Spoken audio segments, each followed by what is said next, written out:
নমস্কার বন্ধুরা, আপনারা দেখছেন ভিআই নিউজ বাংলা আর আমি আপনাদের সাথে রাজীব।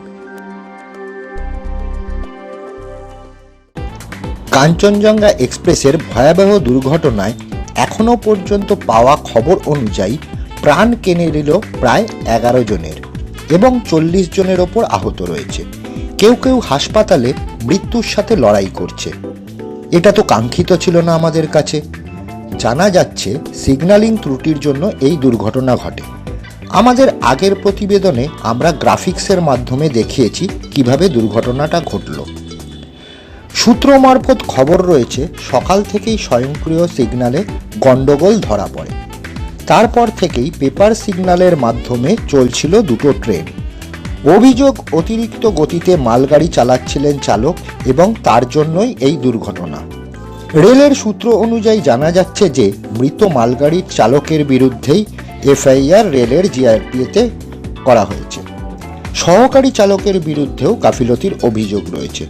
কিন্তু কেন এই অভিযোগ, আসুন আগে সেটা জেনে নিই। দুর্ঘটনার তদন্ত চালাচ্ছেন chief commissioner of railway safety.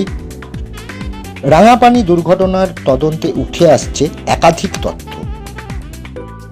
আপনাদের সুবিধার জন্য ড্রোনের মাধ্যমে তোলা ভিডিওটা দেখলে বুঝতে পারবেন যে দুর্ঘটনার ভয়াবহতা কতটা ছিল। লাইনের দুদিকে ছড়িয়ে ছিটিয়ে থাকা যাত্রীদের জিনিসপত্র, রেলের ভাঙাভাঙি, আরও কত কি। খুব দ্রুততার সঙ্গে রেল লাইন সারানোর কাজ চলছে। রেল পুলিশ, এনডিআরএফ, এসডিআরএফ ও কিছু স্বেচ্ছাসেবী সংস্থার সাহায্যে। যেহেতু শিলিগুড়ি শিয়ালদাহ মেন লাইনে দুর্ঘটনাটি ঘটেছে, তাই দ্রুততার সাথে লাইন পরিষ্কার ও ঠিক করার কাজ চলছে।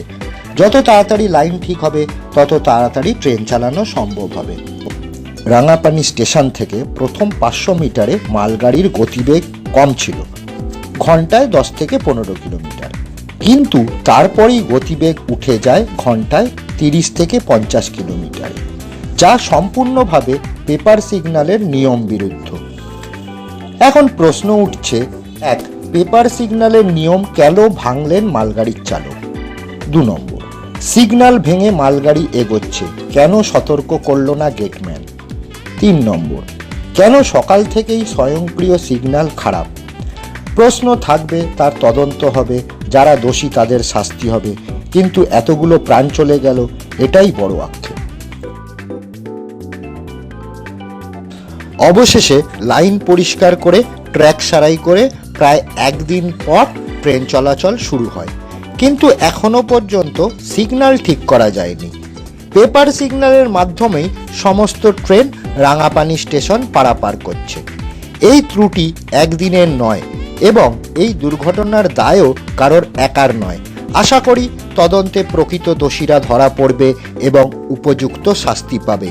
ঈশ্বরের কাছে এই কামনা রেখে আমি আমার এই প্রতিবেদন শেষ করলাম। ভিডিওটা ভালো লাগলে সবার সাথে শেয়ার করুন এবং লাইক ও সাবস্ক্রাইব করে আমাদের পরিবারের সদস্য হয়ে যান।